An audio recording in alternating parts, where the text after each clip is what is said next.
Hello and welcome to today's episode of Rich, Simple, Human. I am very excited to be here today to talk about servant-hearted leadership. And if you're listening at Christmas time, this is an interesting concept to think about. And if you haven't already subscribed to the newsletter, please head over to LinkedIn or to my website because you will receive a newsletter on every episode we cover. I'm really excited today to be gathering and talking about reflecting and connecting. And something that's really important at the time of Christmas is giving. Often we're so busy thinking about gifting other people and buying things that the gift of serving others is a little bit lost. So all of my clients are leaders, chief executives, founders, and entrepreneurs who are working at the very coalface of leadership. That is, they are leading and often extraordinarily large organizations. These are not easy jobs to do, as we know, and burnout is on the rise. So why is that? And why is leading well so difficult? Well, it's a huge conundrum, and there are billions of pounds being spent all over the world on leadership development. But I hope that this is a slightly different take. It's a real privilege to be able to lead, guide, and serve anybody. And as a sophrologist, a legacy advisor, and psychologist, I am eternally grateful to all of my clients and listeners like you who listen in and allow me to share some of the things I think will help you along the way. Yes, that means that I am leading, but hopefully I'm also encouraging. And I believe that it's really, really important in the gifts and talents that I've been given to encourage others to do the same. So what are we going to talk about today? Well, we're going to talk about why leading and serving is such a great opportunity. And no, you're not working in a canteen, but you're leading others, which means you're leading and serving as well. What does neuroscience reveal about servant leadership? And why is your brain actually wired to enjoy serving? Now, anybody who doesn't like washing up or cooking is thinking, I don't like serving, Lindsey, you're talking a load of nonsense. But I'm going to actually tell you now that it is a fact that serving others is a deep part of what makes us human, and being connected to other people is also important. So, do we serve ourselves well, and do we serve others well? Well, let's dive in. And if Christmas is coming and you are leading an organization or a team, please make sure you've expressed your deep gratitude for the privilege you have in serving and leading them, showing up for them and thanking them for their contribution, of course. Now, all of you are now thinking, well, yes, Lindsey, I do thank my team all the time. But what's the energy you're doing it from? They're getting paid, so you are already trading their time for your money, but you're also being given the privilege of serving them, and they are following you. This is what lies at the heart of true culture change. And if we're talking about using human capital wisely, not burning humans as fuel in your business, you will already have realized that when we leverage human capital by really engaging people in purpose and passion, we get a huge amount more from them. It's purposeful work that prevents against burnout. And if you'd like to talk more about that, well, it's one of my favorite subjects. Please get in touch. So how do we approach power, purpose, and connection? There's so many ways of doing that, but let me ask you a question. Have you ever given something to somebody and felt a bit guilty about how good you felt helping? Did you give money and think, oh, that made me feel great, and then feel a bit guilty about it? Have you noticed how we sometimes actively seek out opportunities to help people? And if we're rejected, sometimes we feel a little bit aggrieved about it. Well, maybe you do volunteer a lot and maybe you really enjoy it. Or maybe you give huge amounts of money away as a philanthropist and really enjoy that too. And that's also okay. Serving others does make us feel good. But is it really selfless? Well, your brain is designed to reward you for serving others. And that biological truth reveals something very profound about who we are. The neuroscience of the helper's high. Isn't that an interesting way of putting it? When you engage in genuine acts of service, helping, donating and caring, or showing unexpected kindness, your brain's reward system lights up because that's absolutely how we're designed. We're meant to be in connection and community with other people. Those regions that activate are the same as when you receive something yourself. So if you're really chasing a dopamine high, or you like buying yourself things or acquiring things, it's the same circuitry that's being activated. When you accomplish a goal that you've been working towards, for example, or when you're really experiencing pleasure, that same dopamine that feels good is the same that comes when we get the helper's high. It's measurable and it's neurochemically real. There's also another powerful player, of course, in this, and it's oxytocin. That's the love hormone. And the gift of connection also creates that oxytocin. And if any of you have had children, you'll know that you have an oxytocin rush. When you have a baby, it helps you bond, it helps you connect. That's why being physically close to each other is so important, and why loneliness is becoming a real problem. We're isolated, living alone, living on screens, and we're not physically connected like we used to be. So this is so important in the heart of a servant leader. So you're a chief executive, you're listening to this. I'm really asking you to think about how that works in the practice that you have, the work that you do. Are you just sat around strategizing and making financial decisions?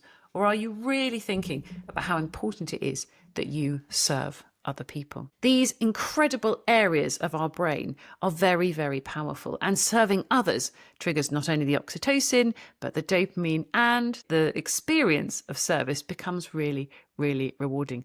Doesn't that sound wonderful? So during this Christmas season, when we talk about the spirit of giving, we're talking about aligning with our very deepest neurobiological design. We're wired for connection. We're wired to serve. We're built for compassion. And if you are a chief exec or a serving parent as well, you may be thinking, well, I'm sick of serving everybody. Yes, I also understand that can be overwhelming. But we're talking here in a capacity of leadership about why it's so important we do some reframing. And service isn't just a sacrifice that's depleting us. And it really is flowing from genuine care, from fullness rather than obligation. It's feeding into that reward system. So if you're stuck pairing the socks, if you really think about how privileged you are to have the socks to pair already, and you're not out there in the cold, homeless with bare feet, it brings a whole different level of dimension to the activity.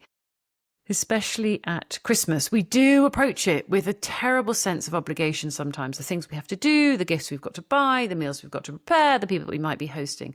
And that can be really exhausting, a feeling of giving from being very empty. But what if we really understood that from a deep cellular level and actually use those as opportunities to find joy? So much of the work that I do is around gratitude, slowing down, being present, and being very mindful in what we're doing. Is the idea of servant leadership really revolutionary?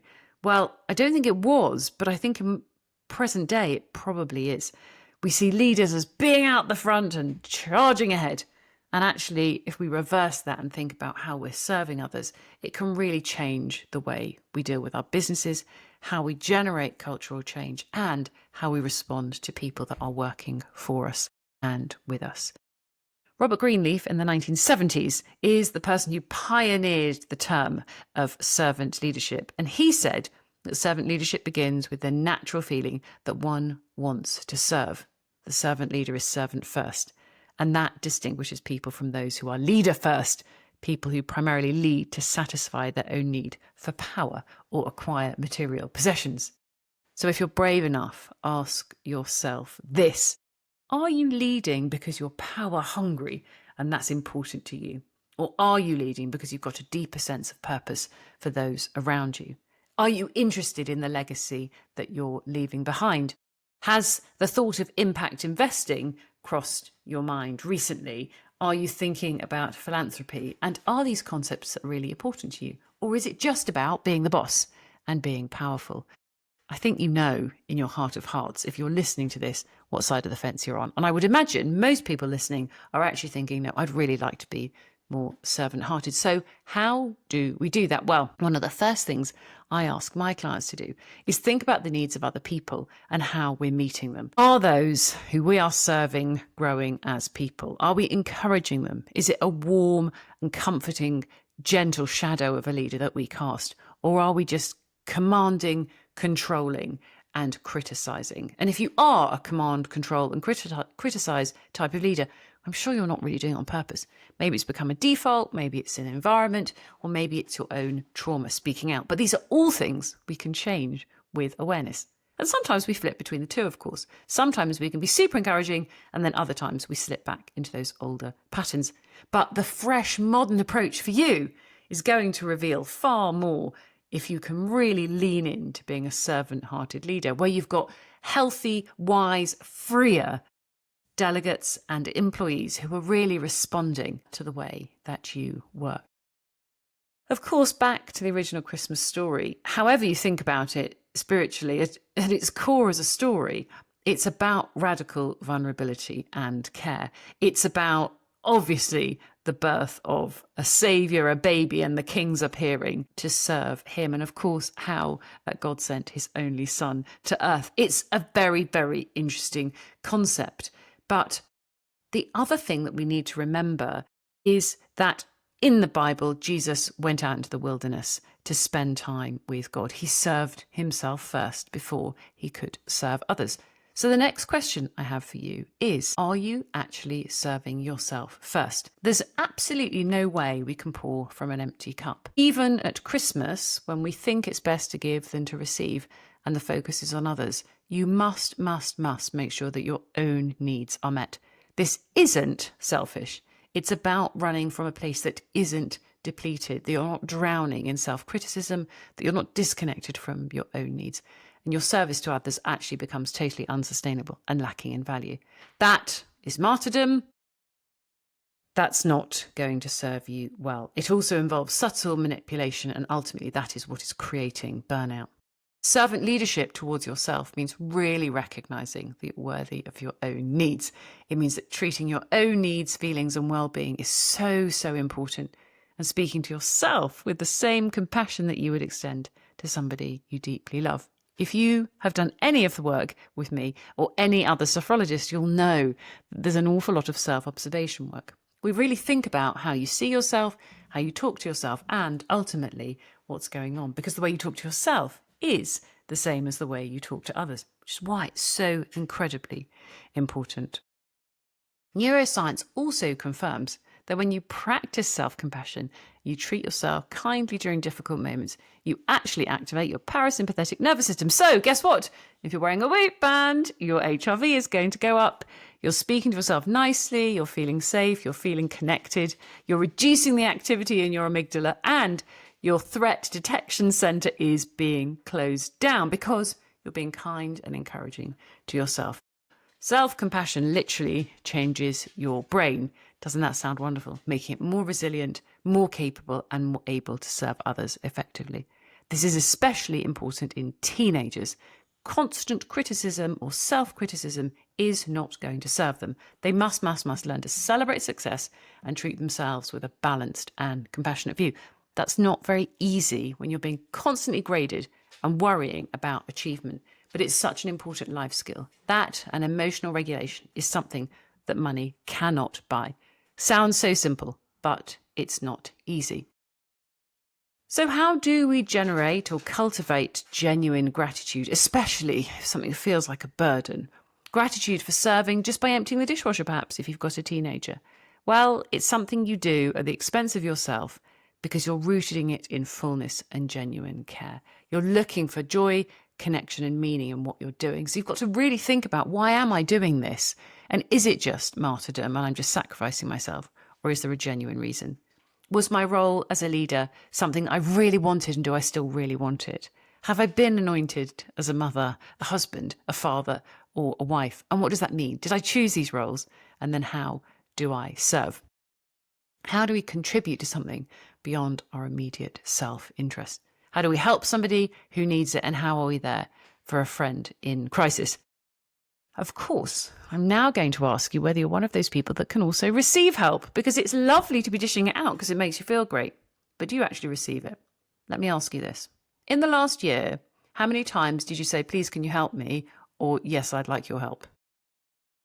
If the answer is none, that's not a very balanced approach, because I know that you love giving, serving, and helping. So how do we receive the invitation of help and support? Well, we need to be listening for it. And when somebody says, can I help you? Or they offer you advice, the answer is yes, please. and you gratefully and receivingly, willingly receive it, and it builds connection. It's so lovely to receive help and support from people and not reject people's offers of gifts, time, or effort. Slow down. Notice around us the people that need us to care for them, but also pay attention to the people who want to care for you. Who are the people who do offer advice and support, even if it feels unsolicited? And remember, it's so, so nice to be genuine and responding to that in a way where people feel valued. It cuts both ways. We must give and receive. And also, we should be serving without keeping score. Unfortunately, sometimes we serve others and they don't feel like they serve us back, but it comes around in a different way. So, although we might be pouring into some others and they don't seem to be pouring back, there'll be somebody equally who's pouring into us. Isn't that lovely? And remember, your brain rewards you, your heart gets filled, and your sense of meaning will deepen. This is your experience of what it means to be fully human and purposeful. That's why gratitude for the opportunity to serve is so, so important. It's the recognition of truth, it's whether you've been given the chance or not to lead, and how your gifts and talents can be shared with others as really making something a bit more meaningful. So, how else could we do this? Well, I think asking yourself every day who I served, and then asking yourself and who served me. Because if you're a leader, there's a lot of people serving you. Don't think about the massive things. Think about the tiny things. The man that let you out in the car park, the person that waved you through, somebody who smiled when they gave you their coffee. Just thinking about this in a 360-degree way is so nice. And then be kind. Let's be kind to people that are serving us. Let's be kind to other people, even if we don't feel that they're being kind all the time. It's about not judging. It's about being honest.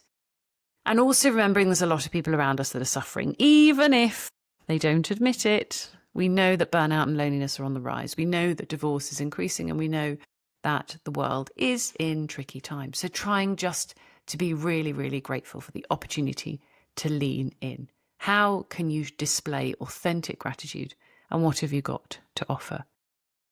I think it's also important to be asking yourself how you served yourself today. So did I honour my needs? What did I need? Did I feed myself properly? Did I speak kindly to myself? Did I set boundaries for myself? Did I go to bed on time? Did I drink enough water? Or did I just neglect myself? I said recently to one of my chief execs, are you embodying your brand's values? Are you treating yourself like you treat your business, thinking it's a luxury product, it's really, really exclusive? Or are you just neglecting yourself? It was a very interesting conversation, as you can imagine. Are you internally validating yourself, or are you just looking for external validation and polishing your Ferrari without feeding yourself breakfast? Why would you do that? It doesn't make any sense. Your body needs 3 meals a day, I'm afraid. That's how it's designed. Also needs to go to bed, and it needs to exercise. So if you haven't already realised the work I do, I'm always underpinning it with the fact that you need to eat, sleep, breathe and move. And if you're not eating, sleeping, breathing and moving every day, it's very hard to make any change. So just remember, those are the fundamental pillars to being human. So, before we close for today, can you feel genuine care and appreciation for yourself? Can you validate yourself? And can you treat yourself with dignity and compassion? Let's be realistic. It's not always easy at Christmas. And sometimes it feels like a burden and not a blessing. But the people that we are called to care for can be difficult, especially if we're tired, depleted, or running on empty. So, let me just remind you, it's okay to serve less and rest a bit more. It's okay to say no. It's important to put yourself first. But true servant leadership is about having the wisdom to know when you need to receive care rather than give it, and when to give it, and less time to receive it. It also includes being courageous enough to disappoint other people whose expectations might compromise your well-being. Be self-aware and really notice when you're serving out of martyrdom rather than compassion. If you're not there yet and you're running on empty, the most servant-hearted thing you can do is focus on yourself for a little while. That's not selfish, it's wisdom, and it's got to be the only way to prevent burnout. I also want to finish by talking about fear. Christmas is not always an easy time, and it can bring up old memories, tension that wasn't ever resolved, and difficult relationships with other people. this keeps you in a state of hyper-vigilance. You're worrying about what might happen. You're thinking something might go wrong and there might be a sort of bust up. Well, that's always really difficult. So if you are feeling that, it's not an overreaction. It is reality about what you're thinking. Just try and give yourself a bit of a break. Try and find the pause by breathing and try not to react, but to choose an appropriate response.